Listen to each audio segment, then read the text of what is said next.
Buenos días, estamos de regreso como anunciamos en un programa interesante. Nos acompaña Edipcia Dubón del MRS, diputada, exdiputada,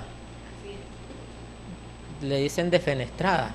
Exacto, Efectivamente. Utilizan ustedes ese término, defenestrado. Sí, realmente nosotros fuimos defenestrados por el régimen de Ortega, no concluimos nuestro periodo, y fíjate que hay un dato interesante. La semana pasada realmente la Unión Interparlamentaria Mundial, a quienes nosotros habíamos interpuesto una demanda, señaló de que esa destitución es una destitución sin vacío jurídico, o sea, no tiene ninguna base de sustentación jurídica.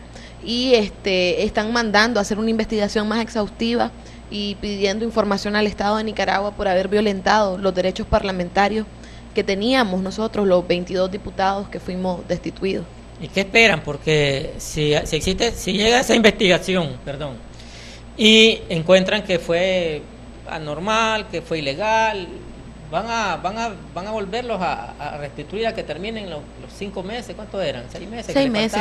No, mira, yo creo que es una cuestión ¿Qué esperan ustedes? Es una cuestión de justicia elemental. Primero, el reconocimiento de que aquí hay una ilegalidad y una arbitrariedad que cometió el régimen de Ortega, frente a la cual debe ser sancionado, al menos moralmente, por la comunidad internacional y por los parlamentarios del mundo. Y entonces para nosotros por ahí empieza un tema de la restitución de la justicia, así como el régimen habla de la restitución de derechos, para nosotros es la restitución de la justicia. Y yo creo que este es un buen paso, a la par de que la Unión Interparlamentaria ha hecho esta declaración hace prácticamente unos 5 días.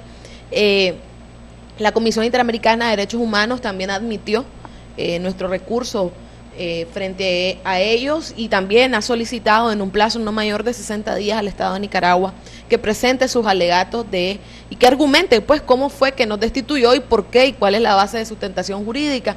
Entonces yo creo que ese es un hecho interesante, ¿verdad? Sí. Porque aquí de alguna forma se ha querido vender a la sociedad de que nosotros somos tránsfugas, que nos presentamos a un parlamento con una opción política y que luego nos cambiamos porque desobedecimos al partido. Y es importante rescatar que realmente nosotros fuimos en una alianza electoral. Una cosa eran los PLI, otra cosa éramos los MRS y también los de Visión con Nación, que eran los de Maximino, que también iban en esa fuerza electoral, esa alianza política, y que en ningún momento nosotros traicionamos a nuestros electores, al contrario, por actuar en conciencia y haciendo las demandas necesarias para que la ciudadanía nicaragüense pudiera tener más acceso a sus derechos y que se respetara la voluntad de los nicaragüenses, fue que fuimos destituidos. Entonces para mí es importante informarle a la audiencia de estas acciones que de alguna forma ponen en su justa dimensión las cosas que sucedieron en Nicaragua a partir de junio del año pasado. A ver, decís en la Comisión Interamericana de Derechos Humanos y en la Unión Interparlamentaria Mundial, que es un espacio de las Naciones Unidas, de la ONU, para analizar los derechos, el Comité de Derechos Humanos, sí, el Comité de Derechos Humanos de los parlamentarios. Quiero preguntar lo siguiente, ¿qué fuerza vinculante tienen para con el Estado de Nicaragua estos organismos? Porque vimos el caso de la OEA. Todos fueron donde Almagro, todos se reunieron con Almagro, lo fueron a visitar allá también, lo visitaron aquí cuando vino y no obtuvieron los resultados esperados. Ahora, para muchos, no sé si para ustedes también, Almagro no está haciendo el papel que debió haber hecho e incluso lo señalan de muchas cosas que antes no lo señalaban, pues. ¿Qué pasará si estos organismos no tienen esa suficiente fuerza legal como para obligar al gobierno o al Estado de Nicaragua a que rectifique o a que acepte un error o un mal procedimiento y quedan las cosas como están? O sea, no, te entiendo perfectamente. Patinando en acciones y desgastándose, ¿no? Mira, entiendo perfectamente, y obviamente después de lo de la OEA, que se crearon un sinnúmero de expectativas, la gente un poco se sintió como decepcionada, ¿no? Sí. Como ya le fuimos a decir y ahora teníamos la esperanza. Mira, yo creo que los órganos internacionales tienen un rol que jugar, cada uno en su dimensión. La OEA es un órgano interamericano, la Secretaría General es una instancia dentro de la OEA, donde el secretario general elaboró un informe sobre la situación política del país. informe que desconocemos los nicaragüenses, que no fue presentado de manera pública, un error, creo, de la Secretaría General, porque toda la información sobre nuestro país es de interés vital para todos los nicaragüenses, no de exclusividad para el gobierno. Y estableció un acuerdo que de alguna manera va a tener un punto de quiebre el 28 de febrero, que vamos a saber cuál es la ruta que van a seguir, en teoría, para perfeccionar o para mejorar el estado de Nicaragua. Yo creo que el secretario general actuó de acuerdo a su posibilidad, en el sentido de que tenía dos opciones. La opción de quedarse afuera gritándole, como le gritó a Maduro, ¿verdad?, las verdades en su cara, y que simplemente Maduro le dijo, bueno, pues, chao, ya está, hasta aquí llegaste, ¿verdad?, no va a pasar más nada. O hacer un esfuerzo por entrar al diálogo interno. Y de alguna forma, para mí, desde mi punto de vista, la OEA está en la cocina. ¿Qué haga la OEA en la cocina? Va a ser lo importante. Y para mí hay que esperar, ¿verdad?, al memorándum de entendimiento, ver cuál va a ser el desarrollo de esa actividad dentro del país, cuáles son los resultados que se van a generar para la democracia en Nicaragua. Estoy convencida que no es la OEA la responsable de resolver los problemas en Nicaragua, sino que es un granito de arena en esa construcción. De igual manera, creo que todas las otras instancias, las multilaterales, las bilaterales, las instancias interamericanas como la CIDH, cada una aporta en una dirección, pero no son los responsables de restablecer el orden democrático. Esa es una lucha que tenemos que librar los nicaragüenses, y que cada quien lo va a hacer de una u otra forma.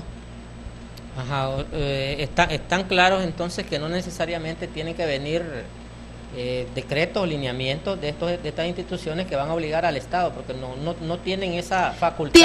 Tienen facultad. O sea, por ejemplo, la Comisión Interamericana puede decidir, por ejemplo, si admite esto como un caso que va a pasar a la Corte Interamericana. Como que fuera violación de derechos humanos. Como una violación de derechos humanos, sin embargo, efectivamente. son políticos, ¿no? Pero los derechos políticos son derechos humanos. Todos los ciudadanos tenemos derechos políticos, los derechos humanos se dividen en 4 categorías.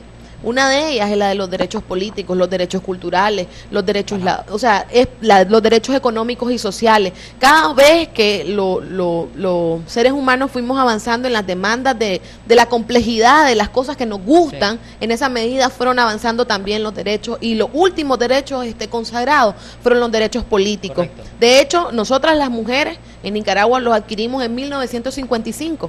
Hace menos de 40 años, pues. O sea, estamos hablando de derechos muy recientes, pero que son vitales para que los seres humanos se puedan desarrollar en su plena dimensión. ¿El derecho al voto? El derecho al voto. Ajá, ok.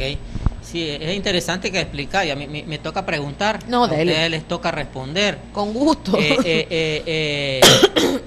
Ya con el caso de la OEA, en tu punto de vista, ¿qué decís que el 28 de febrero? Sin embargo, en mi posición personal, el análisis que yo hice es, aquí hubo un acuerdo bilateral entre el gobierno y la OEA, y poco se tomó en cuenta a los distintos actores.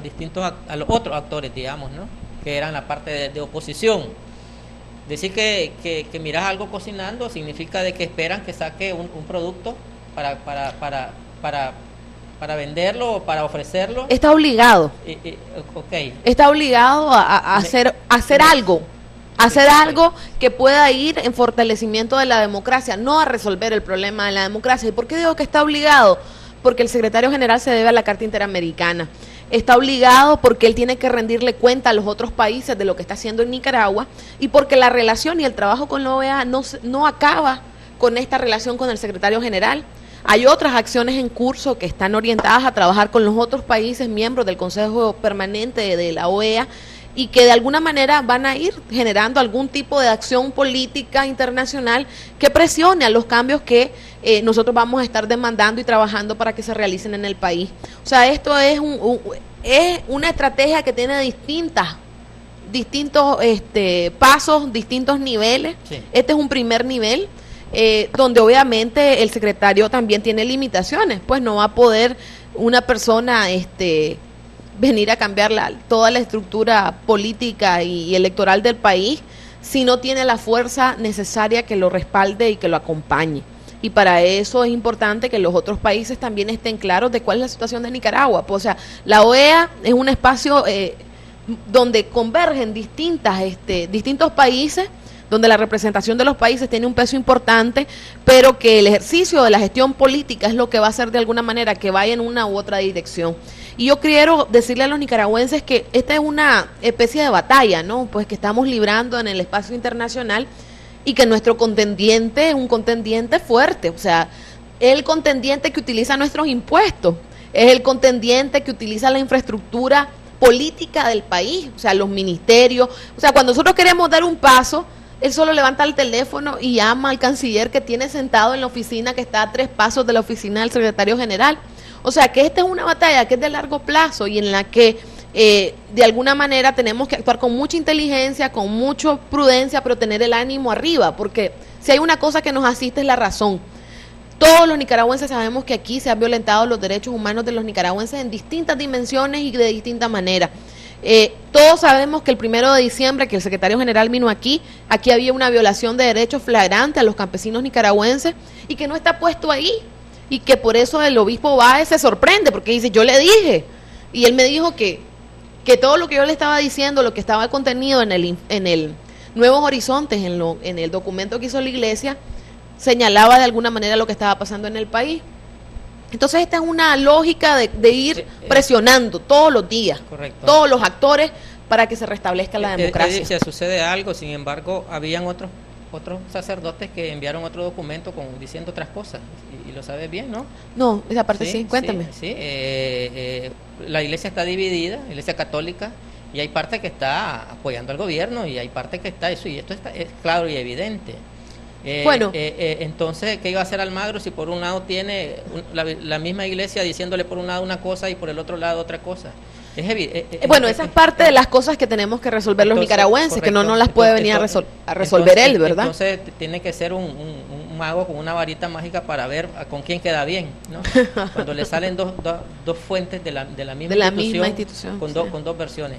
Tenemos que hacer una pausa, pero cuando regresemos vamos a preguntarle a Edipcia Dubón, diputada desfenestrada, ¿qué está haciendo el MRS? ¿En qué posición está ahorita ubicado políticamente? ¿Y qué piensan hacer en este proceso electoral que se avecina o en esta lucha que ella nos ha explicado que están emprendiendo? Volvemos. De regreso en Foro Cristiano, conversando con nuestra amiga y amiga de ustedes, Edipcia Dubón, exdiputada del MRS. Y ahí vamos a caer. El MRS, Movimiento Renovador Sandinista, ¿qué está haciendo ahorita? Y te lo pregunto porque, ¿qué está haciendo y dónde está ubicado? Porque lo habíamos visto con la familia política de Eduardo Montealegre y otros partidos pequeños, y luego esto se dividió, salieron Ciudadanos por la Democracia, salió el FAD, y andan otros por otro lado con Movimiento de Unidad con Dignidad, y hay otra oposición que es la oposición que está participando en los procesos electorales, que tengo que decirle que es oposición, no sé, muchos opositores fuertes, como les llamo yo, dicen no son oposición, son satélites del partido en el gobierno y cosas así. El MRS, ¿a dónde lo ubicamos ahorita y qué está haciendo, Edipcia? Bueno, primero quisiera decir que yo no soy una autoridad del MRS porque no soy miembro de su directiva, y pues les voy a contar en mi carácter de analista política, más que miembro de la directiva, porque no soy miembro de la directiva del MRS. El MRS es miembro del Frente Amplio por la Democracia. Sí, Ana Margarita Vigil es directiva del Frente Amplio por la Democracia en representación del MRS. Entiendo que están en un proceso de fortalecimiento territorial, el Frente Amplio por la Democracia, configurado como una plataforma política más que una plataforma electoral. El argumento fundamental de conformar el Frente Amplio por la Democracia era que la Coalición Nacional por la Democracia era una coalición electoral que se acabó cuando fue sacada del juego por el régimen de Ortega en junio, y que se juntaron con otros aliados un poco más cercanos en la lógica política, entre los que se encuentra el grupo de Ramiro Sacasa Guerrero, donde está José Palé, Fran Duarte, Noguera, otras personas. Liberales. La semana pasada se conformó el Frente Unido Liberal, el FUL, donde está ahí Eliseo Núñez, Byron Chamorro, gente de los territorios fundamentalmente, exdiputados y exalcaldes o alcaldes que estaban vinculados al PLI y que no se articularon alrededor de Ciudadanos por la Libertad. Ni pertenecen al FAD tampoco. Pertenecen al FAD. Lo que pasa es que es una plataforma política donde como que se va conformando por bloques, ¿no? Y hay un bloque que se llama FUL, que son estos liberales, donde hay alcaldes y exdiputados que eran miembros de la Coalición Nacional por la Democracia, pero que no se articulan ahí, sino que se articulan en este nuevo grupo. El Ramiro Sacasa Guerrero, el MRS, y básicamente creo que esos son los tres grupos que están en el FAT, e independientes. Ese es la otra pata pues de lo que sería el FAT, donde puedes encontrar pues a Violeta Granera y a otras personas que no tienen representación partidaria. Entonces, la demanda fundamental que hace el Frente Amplio por la Democracia es la necesidad de nuevas elecciones, ¿verdad? Y elecciones libres, justas y transparentes.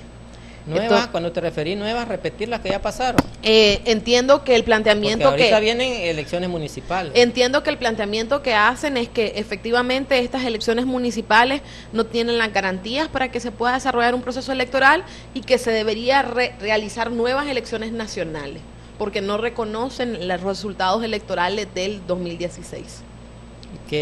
Bueno, pero este es un planteamiento. Ese es el planteamiento que ellos hacen. Nada más, es un planteamiento político. Es un planteamiento político y alrededor de eso se han estado articulando en los territorios, han hecho más de 40 visitas, una cosa así a nivel territorial, y están organizando capítulos del FAT en todo el país. Por otro lado, Ipsiala, hay partidos que están trabajando ya en función de participar en las elecciones. Está el PLC, el Partido Conservador, ALN, los partidos aliados del Frente Sandinista, el mismo Frente Sandinista, el mismo APRE, que consiguió un diputado en las elecciones pasadas, y están dispuestos a reconocer el proceso electoral y a participar en el proceso electoral. Y te lo recuerdo, sé que lo sabes, simplemente lo comento porque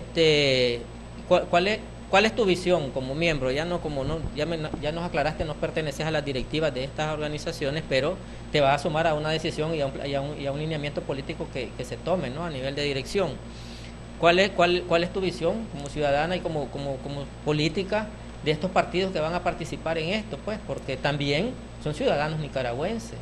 Son ciudadanos nicaragüenses que no opinan como ustedes, no piensan como ustedes, y les parece que por el otro lado están bien las cosas. Bueno, primero yo soy miembro del Grupo de los 27 y ese es el espacio político donde estoy participando más activamente, y en ese espacio nosotros hemos discutido alrededor de cuál es la situación política del país. Sí. Creemos efectivamente de que estamos ante un resquebrajamiento total de la democracia, y que la democracia se sustenta por un sistema de partidos. Para mí, los partidos políticos en este país dejaron de existir porque dejaron de representar los intereses de la ciudadanía, en el sentido de que los partidos son los que median entre el Estado y la ciudadanía. Y en este momento político realmente ningún partido tiene la capacidad de mediar, porque el Estado está difuminado en la concentración exclusiva de un partido y una familia. Entonces, mientras no se restablezca ese orden democrático, donde no se separe claramente cuál es la función del Estado, cuál es la función del gobierno, cuál es la función de los partidos políticos, cuál es la función del partido que llega al poder, porque el partido que llega al poder tiene la responsabilidad de gobernar para todos, no gobernar para una parte, porque esa es la diferencia entre ser partido y ser gobierno. Y yo creo que mientras eso no se restablezca, no vamos a poder trabajar en función de construir una mejor Nicaragua. Y nosotros estamos enfocados en tratar de ayudar a interpretar a la ciudadanía lo que está pasando, porque es muy complejo. Es muy complejo porque vos lo que ves es como que todo está funcionando. O sea, que hay una asamblea y hay gente que llega a sesionar, ¿verdad?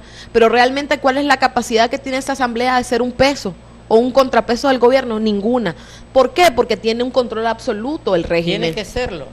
Tiene que serlo, una asamblea un contrapeso del gobierno. Efectivamente, o sea, tiene que serlo. Porque el legislativo, no puede haber una armonía en los poderes y que transija el gobierno el Estado en armonía de poderes? ¿Por qué tiene que ser una contrapeso? Mira, lo que pasa es que de acuerdo a la teoría política, los poderes del Estado están definidos como medios de balance entre el gobierno y los otros actores. El legislativo, que es una expresión, debe ser una expresión de la diversidad de la sociedad y de alguna manera tiene que hacer peso y contrapeso. Sí. Es decir, si el gobierno va en una dirección que el resto de la ciudadanía no está de acuerdo, la Asamblea está llamada a hacerle un contrapeso para tratar de equilibrar la decisión, el balance del gobierno, el balance de la conducción política del país.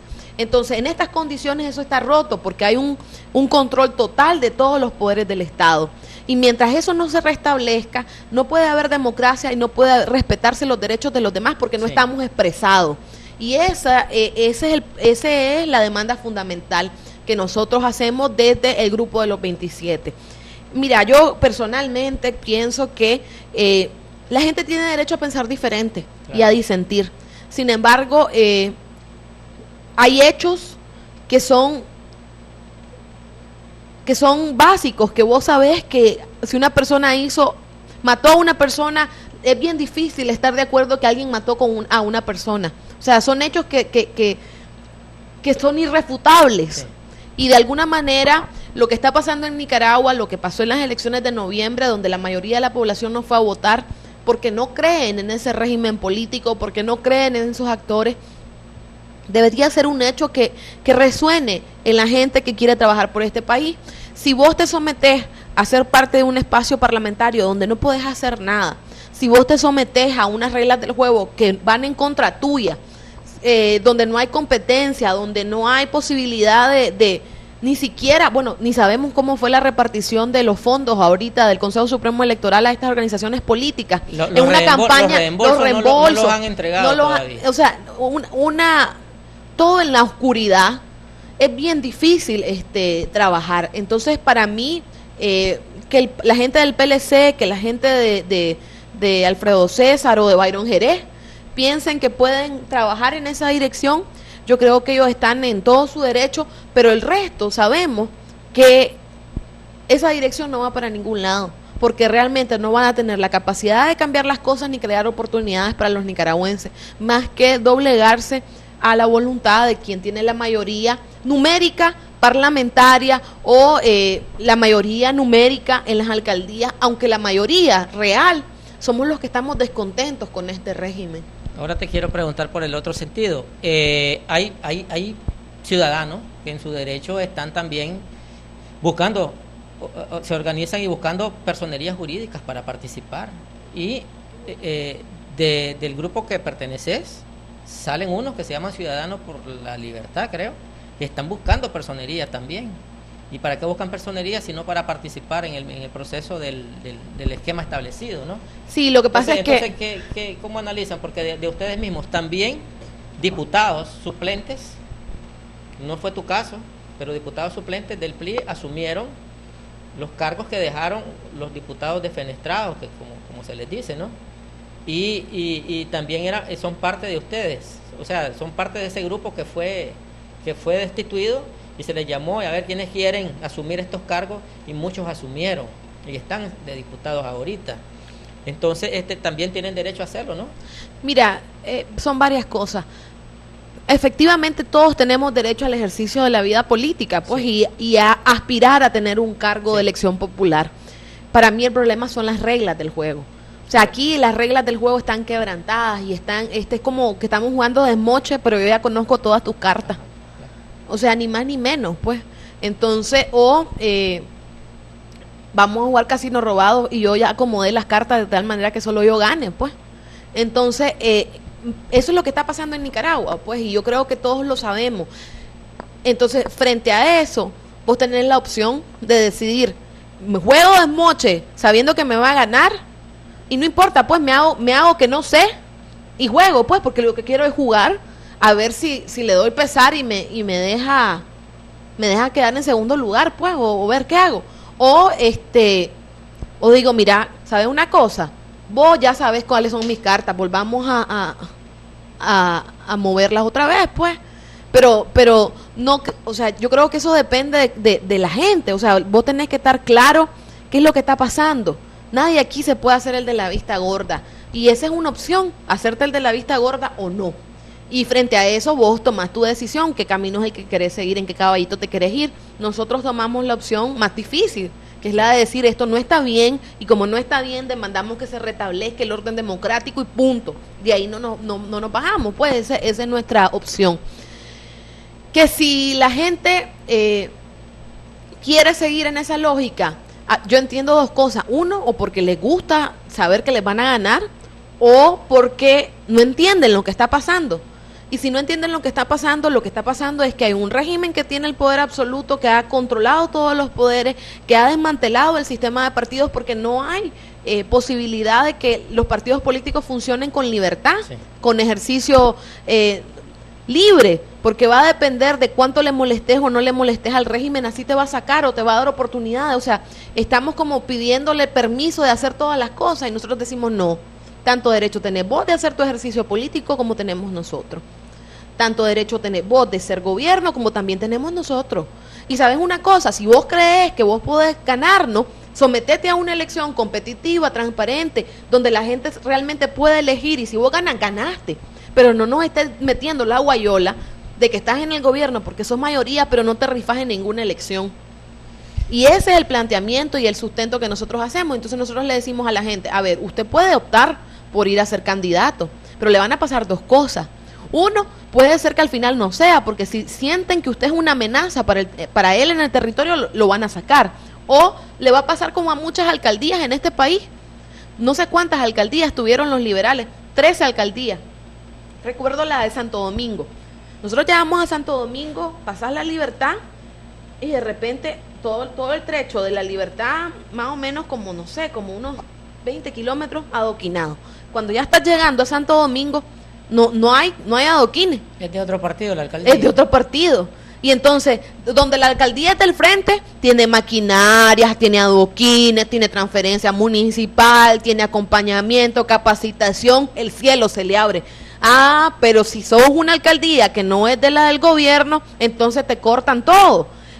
¿De qué sirve ser alcalde si no vas a tener ninguna posibilidad de transformar la vida de tus ciudadanos, de desarrollar un parque, de hacer una calle? Entonces, porque ese es el problema. Este es un régimen que es vengativo, que utiliza nuestros recursos para su beneficio.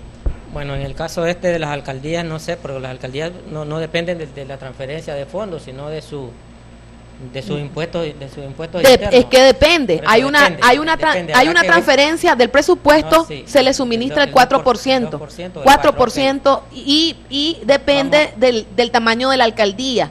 Sí. Porque hay alcaldías que son pobres porque hay poca población, y hay alcaldías que son grandes donde hay mucha población y reciben más recursos. Sí, entonces, ¿esa transferencia tiene un peso o no? Ya nos vas a explicar mejor en otra ocasión sobre esto de las alcaldías. Vamos a ir a una pausa. Cuando volvamos te quiero preguntar si por casualidad le devuelven la personería al MRS, en tu calidad de miembro del MRS, ¿cuál sería tu posición? ¿Que participaran en las elecciones a cómo está la situación, o simplemente se quedan con su personería y siguen en lo que están? Volvemos.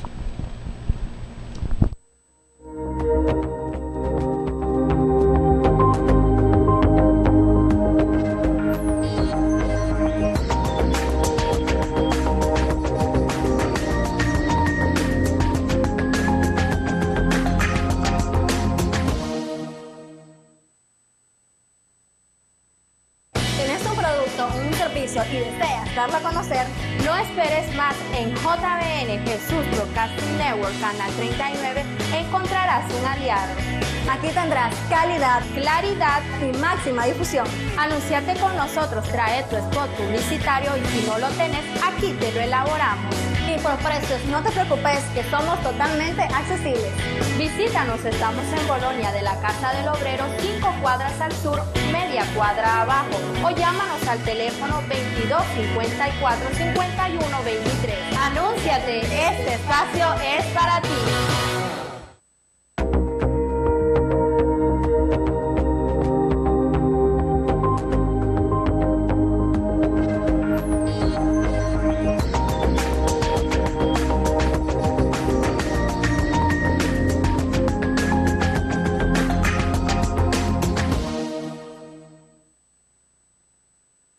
En Foro Cristiano, en esta interesante conversación con Edith Dubón, una mujer que lo motiva a uno a no solo a estarle escuchando, sino a preguntarle. Cada vez sale con algo ahí debajo de la manga porque juega desmoche. Bueno, ya nos platicaba sobre la posición del MRS. Quiero preguntarte la pregunta que dejamos pendiente. Si le devolvieran la personería jurídica o lograran pues conseguir de nuevo su personería jurídica, tu posición sería participar en el MRS, participa en las elecciones, o qué aconsejaría, quedarse con la personería y seguir en la lucha que están. Bueno, mira, para mí esa es la estrategia del Minué. Había una vez unos pollitos que los habían entrenado para bailar ballet. Entonces ellos salían en un circo todos en la misma dirección, con la patita para allá, con la alita para acá, y los pollitos eran espectaculares bailando ballet. Y entonces viene un señor y va al circo y entonces dice, ahora sí voy a joder a estos pollitos. Dice, esta gente que no es esta estrategia y esto es lo que está generando que la gente venga al circo. Dice, y se va. Al día siguiente viene con un puñito de maíz. Y entonces los pollitos están bailando todos. Y pum, les tira el puñito de maíz para distraerlo. Y los pollitos inmediatamente dejaron de bailar y cada uno salió sofocado de agarrar su granito de maíz. Entonces para mí esa es la estrategia del frente, pues es la estrategia del Minué. Está tirando unos granitos de maíz para ver quién cae. Yo creo que lo que nosotros necesitamos es elecciones libres, justas y transparentes. Que mientras en el país no hayan esas condiciones necesarias, donde no haya competencia y mientras el presidente Ortega no se rife en una elección, no hay posibilidad de que hayan elecciones en este país, porque ya sabemos que son simplemente designaciones. Son designaciones, no son elecciones. Entonces, competencia, justicia y transparencia es lo que puede hacer la diferencia. No que le entregue pedacitos de maíz a los pollitos, no nos interesa. O sea, no te interesa que devuelvan la personería al MRS. A mí, por lo menos, Edith Dubón no hace la diferencia. Allá, no sé, ¿verdad? Las autoridades del partido, el Consejo Nacional, que puedan decidir. Pero para mí, participar en un proceso electoral, yo te voy a decir, yo quería ser diputada en democracia, participar en debates, actuar, discutir, pensar en el país. Sí. O sea, pero aquí no hay posibilidad. La única posibilidad que tenés es doblegarte, decir sí señor. Y por lo menos a mí no me gusta decir sí señor. Yo tengo que discutir. Si me convences, yo voy a tajón. Si no me convences, no hay nada que hacer. Entonces, para mí este régimen no me convence, no tiene las condiciones y no compite. Y entonces, si no compite, ¿cuál es el chiste? Ok, estamos claros. Pues no, para Edith Dubón no le da lo mismo que devuelvan la personería jurídica al MRS o que la sigan reteniendo. Mira, te quiero preguntar algo porque hay un asunto ahí bastante penoso, sea como fuere, es penoso.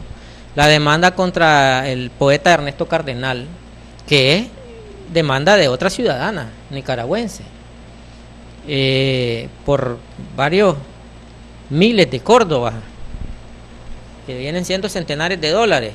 $800,000 creo. Correcto, miles de dólares. Entonces, y que ya tiene un buen tiempo de estar, lo que surge, vuelve, baja, vuelve, y ahora con esto del festival de poesía parece que cada festival lo revuelven a levantar.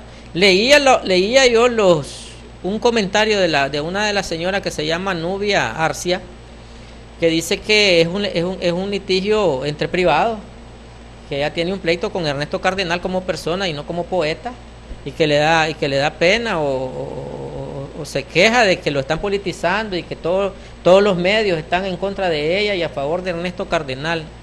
¿Conoces sobre el caso y cuál es tu opinión? Bueno, conozco lo que conocen los nicaragüenses a través de los medios de comunicación. Mira, mi valoración es de que efectivamente puede ser que la señora tenga una demanda, ¿verdad?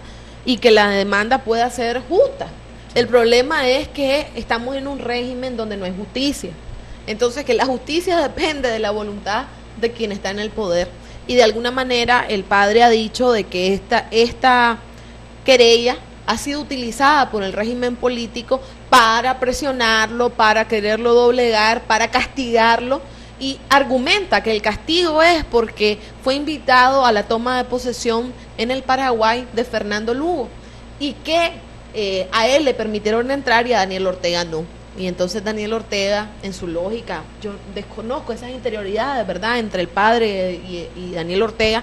Entonces Daniel Ortega se la está pagando con eso, pues, y de alguna manera la desobediencia del padre y el hecho de cuestionar abiertamente que en el país están pasando cosas terribles, como el caso del canal, o todas las violaciones sistemáticas a los derechos humanos, a los derechos políticos. Pero vos que conocés de asuntos de diplomacia y cosas, ¿vos crees que un presidente va a ir sin invitación? Lo que pasa es que le pasó 2 veces en Panamá. No, pero te pregunto, ¿crees? Es que le pasó 2 veces porque no pudo entrar. No, porque no lo invitaran. Te pregunto, ¿crees que un presidente se va a mover hasta otro país sin una invitación y un protocolo previo de papeleo y toda la cosa, de asegurarse de que va a asistir a un evento? ¿Crees que lo haga? Lo que pasa es que después le van a decir, no entre aquí. Lo que pasa es que a Daniel Ortega le pasó 2 veces, no pudo entrar a 2 países a pesar de tener invitación, porque los movimientos feministas hicieron tal nivel de protesta que no lo dejaron ingresar. El caso de Panamá y el caso del Paraguay. Y está amenazado en varios países de América Latina que no se le va a permitir su ingreso, que es repudiado. Y ese es un hecho real. Pero los estados están comprometidos a que se lo invitan oficialmente, protegerle y garantizarle la entrada. Pero la revuelta que hubo fue monumental.